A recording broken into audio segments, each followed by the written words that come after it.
Всем, кто выбрал утро на телеканале «Беларусь-2», большой привет! С таких привычных слов хотелось начать этот день не просто так. Сегодня Всемирный день приветствий. Он появился в календаре в 1973 году. Праздник приветствий придумали два брата-американца – Майкл и Брайан Маккормак в самый разгар холодной войны. Они отправили письма с радушными приветствиями во все концы мира. В посланиях была просьба к адресату поприветствовать еще кого-нибудь. Эта идея была поддержана в более 180 странах. С тех пор Всемирный день приветствия отмечают и граждане всех профессий и возрастов. Доброе утро, меня зовут Денис Липкин, у нас уже готова полезная информация на сегодня.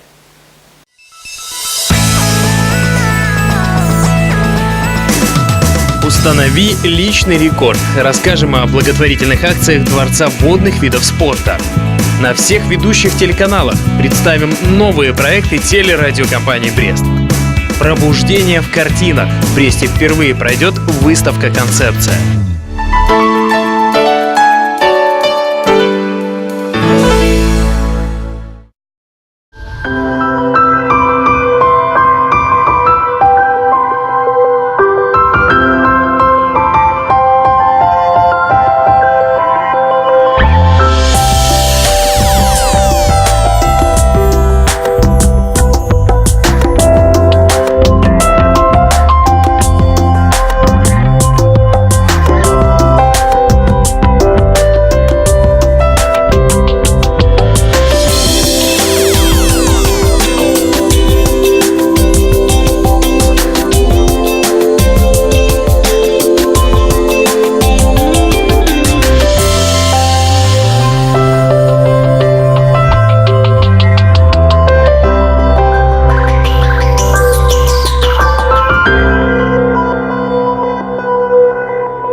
Продолжаем говорить об актуальном. Арендное жилье пользуется среди жителей крупных городов Брестской области повышенной популярностью.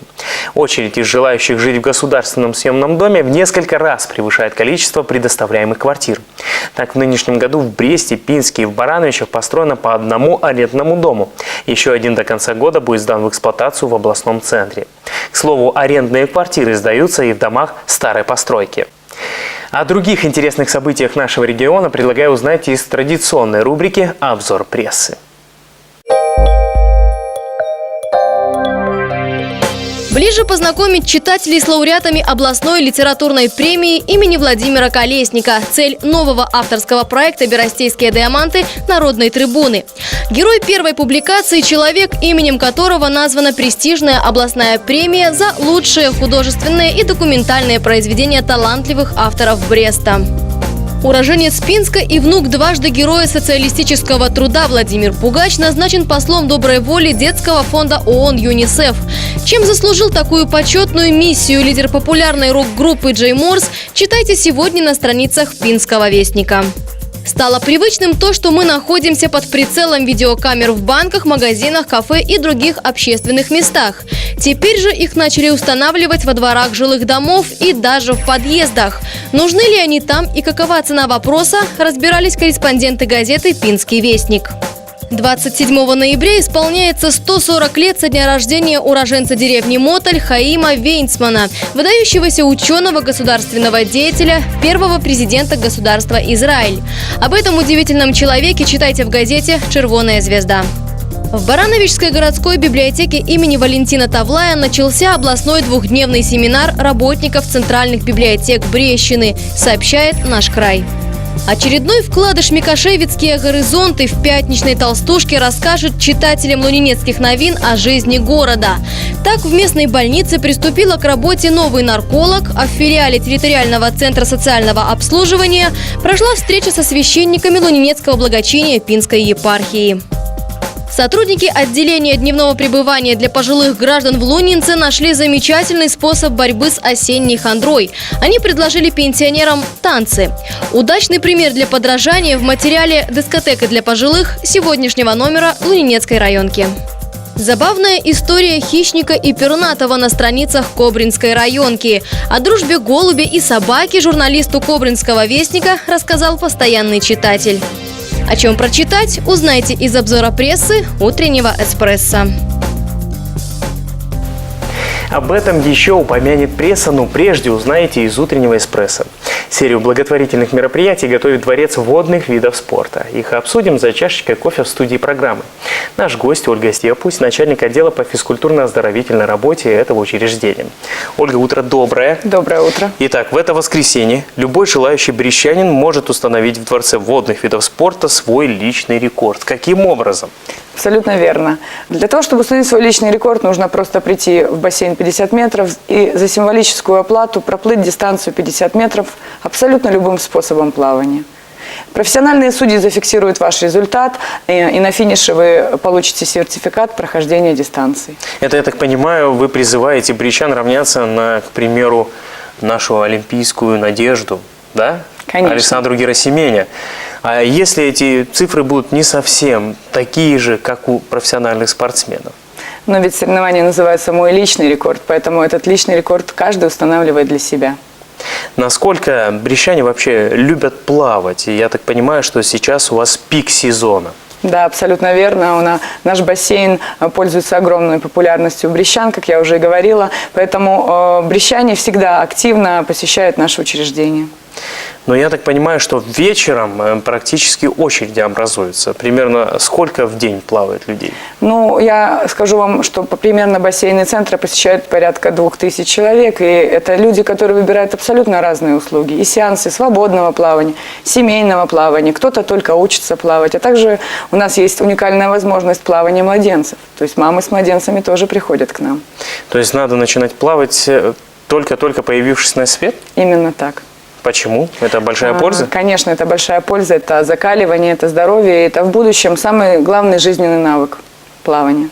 Ну, так, конечно же, считают специалисты по плаванию. Конечно. Которые призывают, я напомню еще раз, в это воскресенье брестчан прийти и установить свой личный рекорд. А вы не думаете о том, что вот люди, непрофессионалы, может быть, постесняются этого момента? Ну, вы знаете, всегда у нас на этих соревнованиях абсолютно дружелюбная атмосфера, поэтому приходят люди с группой поддержки, можно наблюдать с трибун, и фактически это личное достижение каждого. То есть можно приехать с семьей и болеть, к примеру, за папу или за маму? Конечно. Но есть и вторая, обратная сторона медали у этого мероприятия. Расскажите несколько слов о ней. Ну, это мероприятие вообще уже в 4-й раз проводится у нас в центре. И вот в эти предновогодние месяцы мы хотим, скажем так, помочь детям-сиротам и детям, оставшимся без попечения родителей, чтобы часть средств передать именно на новогодние подарки им. Поэтому каждый брестчанин, кроме того, что он придет оздоравливаться, он сможет внести свой незначительный вклад именно вот в это благое дело. Ну, эта акция, которая состоится в предстоящее воскресенье, можно сказать, что первая ласточка. И Дворец водных видов спорта просто начинает серию благотворительных мероприятий. Сделайте еще небольшую афишу и анонс. В декабрьские субботы у нас будет проводиться марафон 90-60-90. Это значит, что у нас будут мастер-классы по акваэробике и фитнесу. И опять же, любой желающий может их посетить. Ну, эти направления, я так понимаю, сугубо для женщин. Ну, неправда. И мужчины посещают такие мероприятия. Мужчины ходят на акваэробику? Конечно, и на акваэробику, и на фитнес. Ольга, декабрьские мероприятия называется марафон. То есть можно сказать о том, что акваэробикой будут заниматься на протяжении дня, ночи и так далее?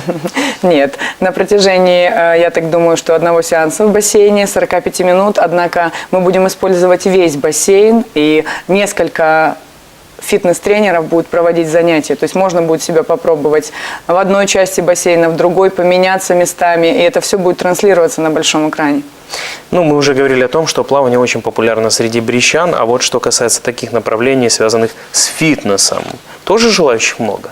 Да, желающих много. Это те направления, которые достаточно популярны, я думаю, не только в нашем городе, а в любом спортивном комплексе. Направление фитнеса, как вы уже сказали, это все-таки сугубо женская прерогатива. Да? Встречаются ребята, которые приходят на данные занятия, но в основном, конечно, женский контингент. Все направления фитнеса, которые сейчас существуют, представлены в нашем бассейне, в нашем центре. Ну и в конце давайте сделаем небольшой призыв для всех жителей региона, что касается предстоящих благотворительных проектов Дворца водных видов спорта. Ну, я еще раз повторюсь, помогая себе, помогаешь детям. Поэтому мы всех приглашаем, всех желающих принять участие, быть в самим форме, установить свои личные рекорды и сделать свой весомый вклад именно вот в это благое дело. Спасибо вам большое за то, что нашли время и пришли к нам в гости. Хорошего дня, всего доброго. До свидания. Итак, я напомню, что у нас в гостях была Ольга Степусь, начальник отдела по физкультурно-оздоровительной работе Дворца водных видов спорта. 21 ноября 1368 года великий князь литовский Альгерд напал на Москву. Однако новый белокаменный московский Кремль Альгерду взять не удалось. Кремль устоял, и спустя 3 дня враг отступил, оставив за собой разграбленные и сожженные волости, села и подмосковные монастыри. В этот же день, в 1812 году, началась Борисовская битва. Бои между российской 3-й западной армией и французскими войсками за овладение Борисовым и мостом через Березину. Ее итогом был временный переход оперативной инициативы к Наполеону и переправа его армии через Березину. 1877 год. Американский изобретатель Томас Эдисон объявил о создании им первого прибора для записи звука – фонографа. Дальнейшим его развитием стали граммофон и патефон. 21 ноября 1907 года родился Константин Гурский, языковед. Автор статей по белорусскому правописанию и морфологии. Соавтор синтаксиса белорусского языка и курса современного белорусского языка. Участник Великой Отечественной войны. В этот же день, в 1971 году, открылся первый международный фестиваль «Белорусская музыкальная осень». Проводится ежегодно в Минске и других городах. Демонстрирует достижения музыкального искусства, способствует взаимообмену и обогащению национальных музыкальных культур. Продолжим об интересных событиях сегодняшнего дня. Брестские саблисты Александр Буйкевич, Алексей Лихачевский и Сергей Шачин находятся в Будапеште. В столице Венгрии с 21 по 23 ноября проходит этап Кубка мира по фехтованию и Гран-при. Эти соревнования для наших спортсменов станут хорошей тренировкой перед основными стартами. С марта 2015 года начнется розыгрыш олимпийских лицензий. Для того, чтобы завоевать путевку в Рио, не обязательно быть победителем турнира. Набранная на всех этапах сумма баллов сыграет решающую роль, кто поедет на Олимпийские игры в Бразилию. У спортсменов ответственные старты, а у телевизионщиков сегодня красный день в календаре – Всемирный день телевидения. Утренний эспрессо расскажет о новых проектах телерадиокомпании «Брест». Такого еще не было. Наши брестские журналисты представляют свои проекты сразу почти на всех белорусских каналах: «Беларусь-1», «Беларусь-2» и «Беларусь-3». Итак, кнопка под номером 1. Здесь в эфире идет авторский проект молодой брестской тележурналистки Олеси Зеленко «Истории ремонта». Ведь дом – это не просто 4 стены, это мир в мире. Это не только место, это еще и некое состояние, в которое человек может погрузиться, окружив себя определенными вещами, формами, цветами, фактурами. То есть гармония, благодаря труду архитекторов и дизайнеров, становится осязаемой. Мы не рассказываем о ремонте, как это делается в ряде подобных передач. Мы не объясняем поэтапно правила грамотного дизайна. Мы рассказываем истории. Мы рассказываем истории мест, которые создали удивительно талантливые наши белорусские дизайнеры и архитекторы. Мест, которые отражают не только тех людей, которые их создавали, но и людей, которые живут в этих местах, в этих домах, в этих квартирах. Лукьяненко говорил, что дома – это отражение хозяев, только более яркое и честное, чем то, что дают зеркала. И вот мы хотим показать людям вот эти места и показать людям людей, которые любят красоту, которые понимают ее, которые умеют создавать ее вокруг себя. Уже по традиции большинство региональных проектов выходит на канале «Беларусь-2». Не обошлось и без исторического проекта. Автор программ «Страсть и власть», «Альбрутения», «Скарбница Беростейшины» Александра Красько и в этом новом телесезоне продолжает военно-историческую тематику. Если в прошлом году выходил проект про белорусское подполье, сегодня на «Беларусь-2» готовится новый проект «Партизаны». Проект «Партизаны. Реалити-история» – это 10 историй о партизан. Причем именно, может быть, не столько о партизанах как воинах, а именно как о людях. То есть мы не рассказываем о войне. Вернее, мы рассказываем о войне, но в первую очередь мы рассказываем о человеке. То есть о его личности, о том, что мог бы этот сам человек рассказать своим внукам, например, о себе. То есть какие-то яркие жизненные истории. Понятно, что у легендарных партизан большинство ярких жизненных историй связано с войной, однако есть еще довоенный период, да, всегда это достаточно яркие люди.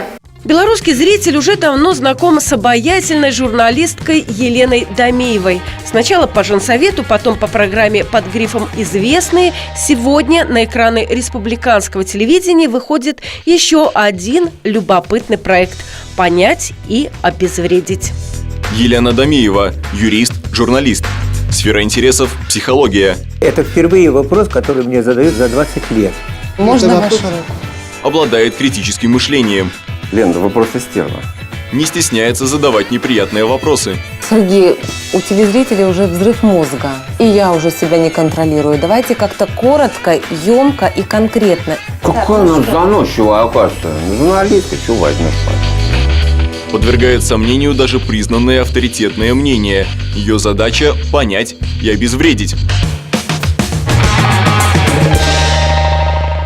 Можно ли стать магнитом для денег? Повлияет ли фамилия и имя человека на его судьбу? Первое свидание, развод. В центре внимания программы «Понять и обезвредить» будут самые насущные темы и вопросы. В программе мы рассматриваем различные жизненные ситуации, которые либо с нами происходили, либо, возможно, произойдут в нашей жизни. Поэтому, мне кажется, этот проект будет интересен всем.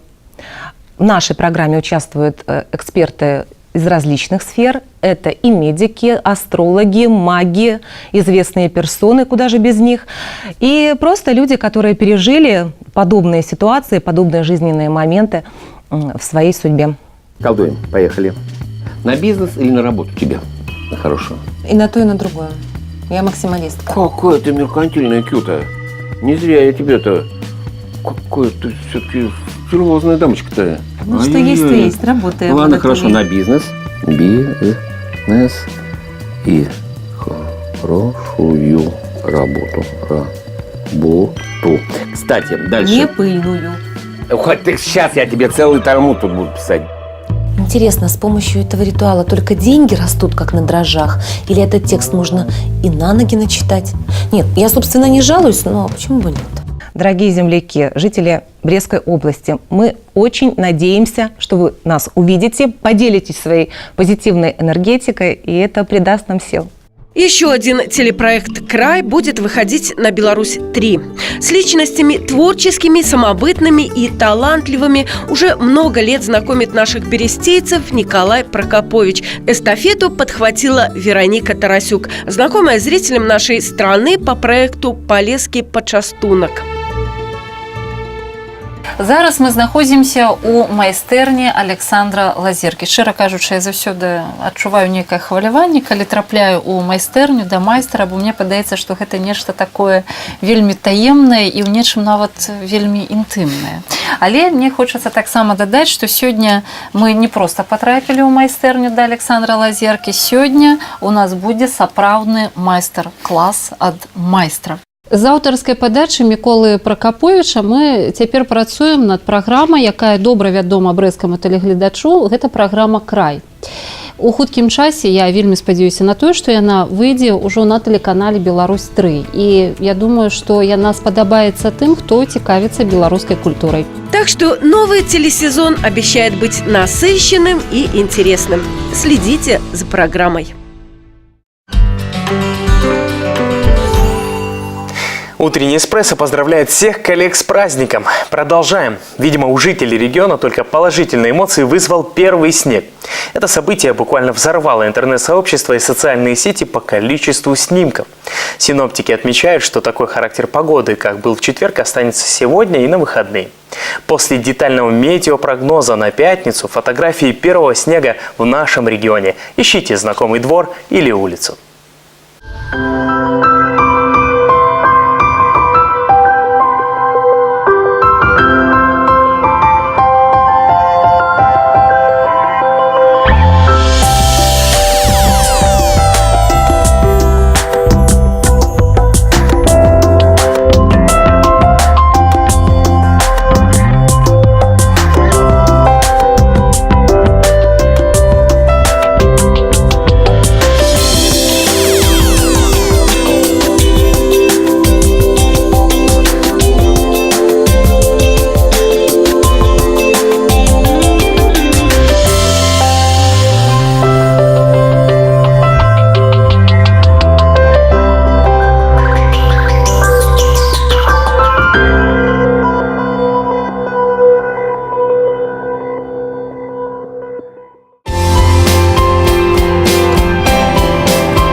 Сегодня 21 ноября, пятница. Вы смотрите «Утренний эспрессо». Сотрудники милиции Брестской области в нынешнем году составили более 10 тысяч протоколов за нарушение общественного порядка, преимущественно в ночное время суток. Чаще всего на хулиганов, мешающих спокойно отдыхать, жалуются жители крупных городов – Бреста, Барановича и Пинска.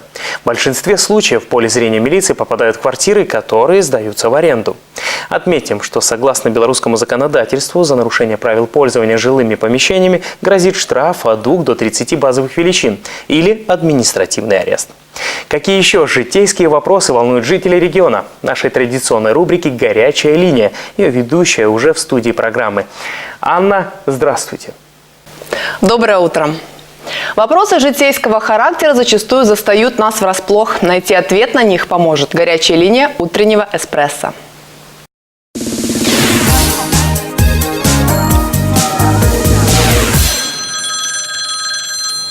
Елена Сергеевна работает на предприятии в Бресте. Она оформлена на время декретного отпуска основного сотрудника. Организация выделила женщине комнату в общежитии. Теперь сама Елена Сергеевна собирается в декрет. Имеют ли право меня выселить после выхода основного сотрудника на работу? Спрашивает телезрительница. Елена Сергеевна, работники, прекратившие трудовые отношения с организацией, предоставившей жилое помещение в общежитии, подлежат выселению из него со всеми гражданами, проживающими совместно с ними. Однако из жилых помещений Государственного жилищного фонда в общежитиях, предоставленных до 2 марта 2013 года, не могут быть выселены без предоставления другого жилого помещения наниматели, проживающие с несовершеннолетними детьми. Брещанка Людмила приобрела в магазине планшет. За 1,5 месяца его работы у женщины много нареканий. Людмила вернула товар в магазин, чтобы устранить неполадки, а продавец направил ее в сервисный центр. Сервисный центр выдал заключение о том, что дефектов не обнаружено. Спустя пару дней проблема повторилась. Кто обязан отправлять товар в сервисный центр и могу ли я вернуть деньги за планшет, хочет знать девушка. Людмила, по своему усмотрению вы можете отвезти покупку в сервисный центр самостоятельно, а можете требовать сделать это продавца. Вы вправе требовать возврата уплаченных денег за некачественный товар. Магазин обязан принять планшет, но имеет право осуществить проверку его качества. В случае спора между продавцом и покупателем по поводу качества товара продавец обязан провести независимую экспертизу. Максимальный срок для проверки качества – 7 дней с момента возврата товара. Роман Павлович живет и работает в Пинске. От начальника своего отдела мужчина получил указание в устной форме, которое Роман Павлович отказался выполнять, так как это не входило в его обязанности. Можно ли объявить выговор и лишить премии работника за неисполнение устного приказа руководителя? Задает вопрос звонивший. Да, Роман Павлович, для работников установлена обязанность подчиняться правилам внутреннего трудового распорядка и иным документам, регламентирующим вопросы дисциплины труда, а также выполнять письменные и устные приказы и распоряжения нанимателя, не противоречащие законодательству. Это была горячая линия утреннего эспрессо. Оставайтесь с нами. Хорошего дня.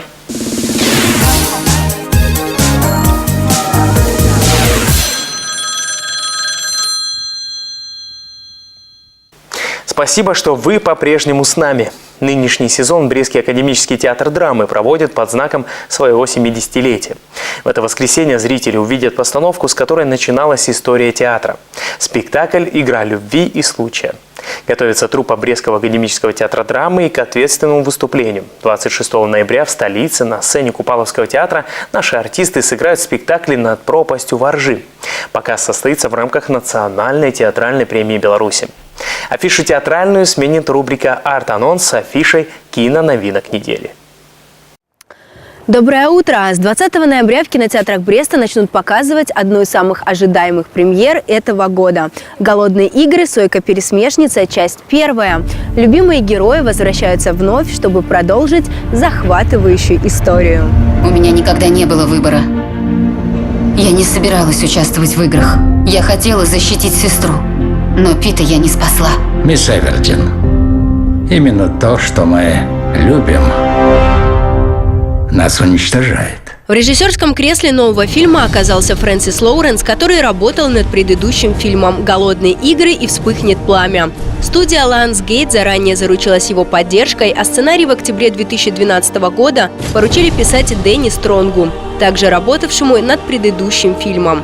Напомним, что Сойка-пересмешница Китнис Эвердин – главная героиня одноименного романа писательницы Сьюзен Коллинз. Она нарушила правила не только первых голодных игр, но и не позволила закончиться вторым. После этих событий она становится символом сопротивления в начавшейся войне. Теперь, чтобы освободить захваченного в плен Пита и защитить своих близких, Китнес придется сражаться в настоящих битвах и стать еще сильнее, чем на арене игр.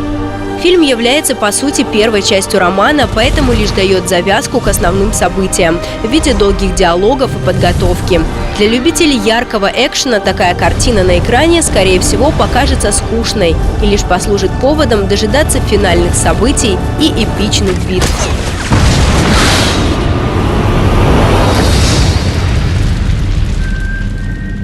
Я желаю вам замечательных выходных, хорошего настроения и удачного похода в кинотеатр.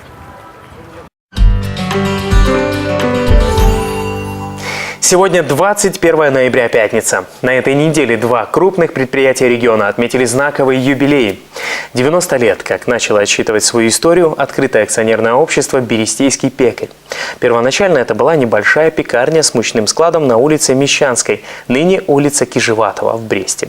Только булок в ней выпекалось всего 100 килограммов в день. Сейчас «Берестейский пекарь» – ведущее предприятие по производству хлебобулочных и кондитерских изделий Брестской области. Торжественное мероприятие по случаю юбилея пройдет сегодня в ДК железнодорожников, который символично располагается на улице Кижеватова. 75 лет с момента создания отметил Брестский мясокомбинат. Начав свою деятельность выпуска и переработки нескольких десятков видов продукции, предприятие выросло в крупнейшего поставщика колбасных изделий и мясных полуфабрикатов не только в магазины нашей страны, но и за ее пределы. Согласитесь, без продукции этих предприятий не обходится ни один завтрак в наших семьях. Брестский хлеб и колбасные изделия на особом счету и у шеф-повара отеля «Эрмитаж» Ивана Гринина. Доброе утро. Сегодня я проснулся с мыслью о том, что стоит не только есть вкусную, но и правильно здорово сбалансированную пищу. Поэтому сегодня я приготовлю лосось под соусом сальса верде с овощами. С вами шеф-повар ресторана «Эрмитаж» Гринин Иван. Для этого блюда нам понадобится лосось, несколько видов зелени, это базилик, петрушка, лимон, лайм, помидоры и цукини, баклажан, перец для гарнира. Сначала я приготовлю соус. Возьмем зелень, петрушку, базилик, оторвем от стеблей. Нам нужны только листья. Подготовили. Это вполне нам будет достаточно. Мелко перережем.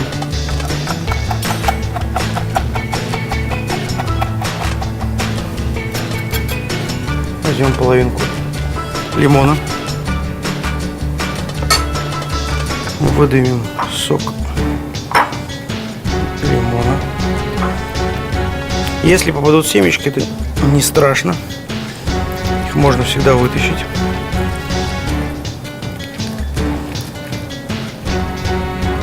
Половинку лайма.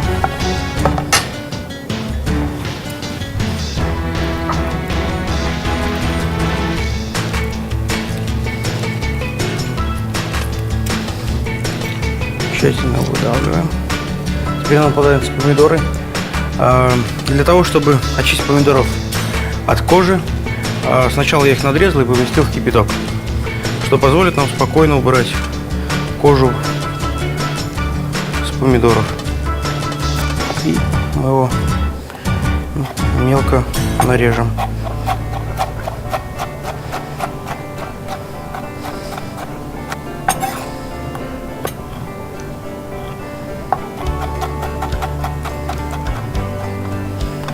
Практически все в кашу. Соус сальса верде я в основном использую к рыбе, потому что в него входит много сока лимона и лайма, что придает необходимую кислинку для рыбы. Осталось нам добавить немножко оливкового масла и тщательно это все перемешать. Даже я скажу вам, потолочь и создать однородную массу. Ну, вот так вот.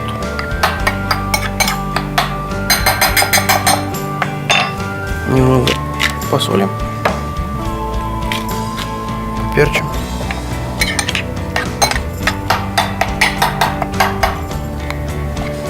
Наш соус готов. Теперь нам необходимо поставить лосось на паровую баню и приготовить его. В то время, пока будет готовиться лосось, мы приготовим гарнир. Мы включили нашу кастрюлю с водой, налили немного в кастрюлю масла, посолили воду.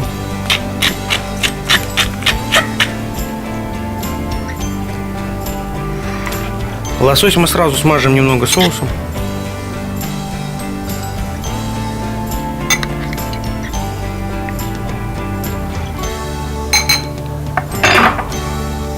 И положим лосось на паровую баню. Накроем крышкой. И в течение 10-15 минут он будет готовиться. И мы не будем на него обращать внимания. Теперь мы приготовим овощной гарнир для нашей рыбы. Для приготовления гарнира я буду использовать вот такой вот очень странный предмет. С помощью этого предмета я буду вырезать шарики из перца, баклажана и цукини. Берем цукини. И вот таким вот движением мы вырезаем вот такие вот шарики.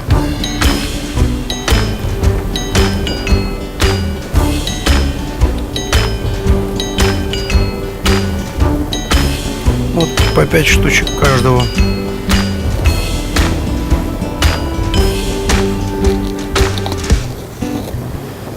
Достаточно.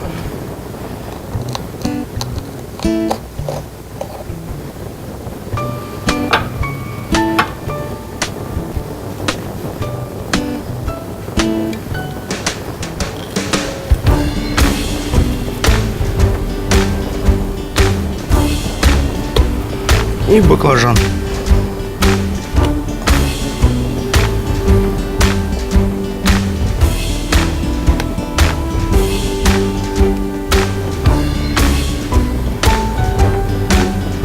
Вот я навырезал тут кучу шариков. Но если у вас дома не найдется такого предмета, то стоит просто нарезать обычным ножом той формы, которая вам нравится, все эти овощи. Теперь их необходимо сбланшировать. Нальем немного масла.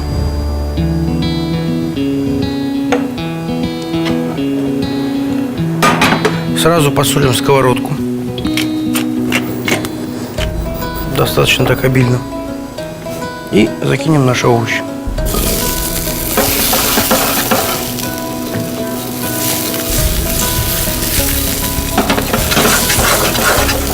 Мы их немного обжарим и потом добавим немного воды, чтобы подтушить.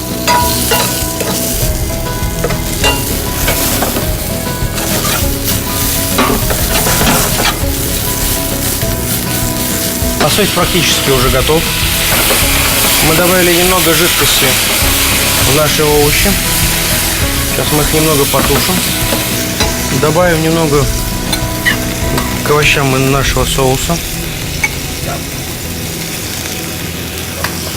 Все это перемешаем.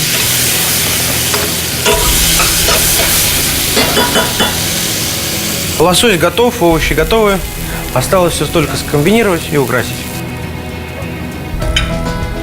Выкладываем лосось.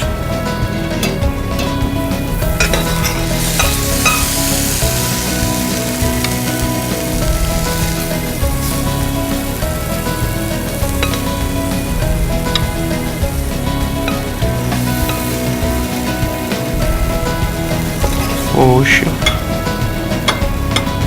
Разбрасываем это все по всей тарелке. Как-то так. Еще немного соуса. Поливаем.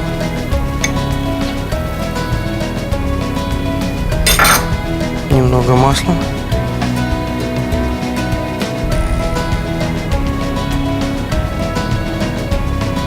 И свежий, не маринованный уже зелень. Наше блюдо готово.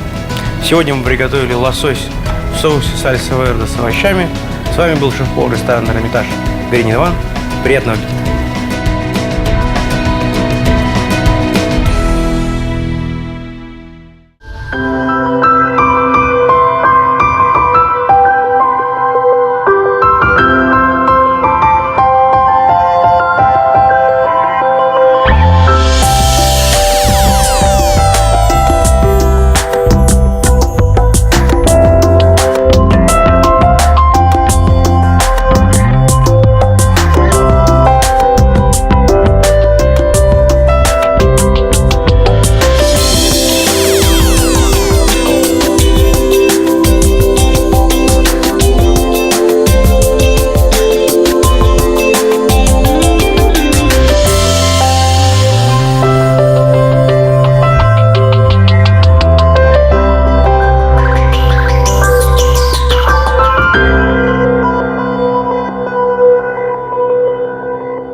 И напоследок еще об одном культурном событии, которое можно посетить на выходных. В предстоящее воскресенье в выставочном зале областного общественного культурного центра откроется выставка «Концепция пробуждения». Ее автор Мировлад Палачич – гость нашей программы. Утро доброе. Доброе утро. Ну, начнем с того, что название выставки очень соответствует и нашей программе, и тем, чем мы занимаемся с самого утра. Пробуждение. Почему так? В этой выставке концепции я хотел показать переход человека от состояния темного сознания к состоянию светлого сознания. В принципе, это соответствует ежедневному просыпанию человека, его пробуждению и подготовке к новому дню. Но надо сказать, что это выставка одного образа, только от черного переходит все в белое, правильно? Почему Абсолютно. именно так? Абсолютно верно. Я думаю, что этим способом я хотел показать сам процесс перехода, само состояние. Я использовал сложную технику живописную и специально разбил концепцию на 12 работ. Это также символизирует определенный временной цикл. Я думаю, что многие люди найдут в этой концепции что-то свое. Но этот образ, который представлен на этих картинах, это все-таки женщина или мужчина? Когда я создавал этот образ, я хотел сделать образ максимально нейтральным, чтобы в нем сочетались черты и женские, и мужские, и в этом образе отсутствует возраст. Образ, конечно же, наталкивает нас, относит к духу иконы. В каком-то смысле этот дух присутствует в этом образе. Но надо отметить, что вот такая выставка «Концепция» уже прошла в Минске. Насколько успешно? Да, в Минске, в Центре современных искусств, эта выставка уже выставлялась, и с какими-то доработками я сейчас выставляю в Бресте. К сожалению, в Минске я не живу, поэтому мне сложно оценить ту реакцию, которую она вызывала. Но все-таки какие-то отзывы у организаторов были? Конечно, я думаю, что все было хорошо. По крайней мере, эта выставка очень необычная как и для зрителей, так и для самого меня. Но я так понимаю, что представлять что-то необычное – это уже специфика художника, которую вот сейчас многие увидели и вспомнили, что был такой Владимир Ткаченко. Сейчас под псевдонимом пишете картины в новом стиле. Где-то 4 года назад я решил использовать псевдоним. Фамилия Палачич – это настоящая фамилия моего дедушки. То есть где-то глубоко у меня есть и сербские корни. А имя Мировлад – это измененное имя Владимир. Я решил использовать этот псевдоним, и так как захотел работать совершенно в новом, более глубоком направлении. То есть связано непосредственно со своей деятельностью это все? Да, конечно, конечно. Эта фамилия умирающая, она единственная в Беларуси, и таким образом, оставляя ее в творчестве, я хочу ее сохранить. И что касается новых произведений, они кардинально меняются. Вот несколько представлены здесь у нас, они не будут на выставке в это воскресенье, но все же, как пишутся эти работы, как это все правильно называется? Можно сравнить это все с каким-то сюрреализмом или еще чем-то? Свой стиль я примерно назвал символический гротеск. Я думаю, что это название максимально совпадает с этим духом, потому что я часто использую гротескные, немножко гипертрофированные образы, а также наполняю свои работы какой-то символикой. К примеру, работа «Персона П» – это часть коллекции «Алфавит персон». Всего работ было 26, каждая картина была посвящена определенной букве алфавита. Я себе оставил букву «П». Почему? Потому что фамилия начинается с буквы «П». Да. Создавая работы, я стараюсь использовать сложную технику. В основном пишу на дереве, левказ, масло, многослойная масляная живопись, использую искусственное золото. Ну, в такой технике еще кто-то в Беларуси работает?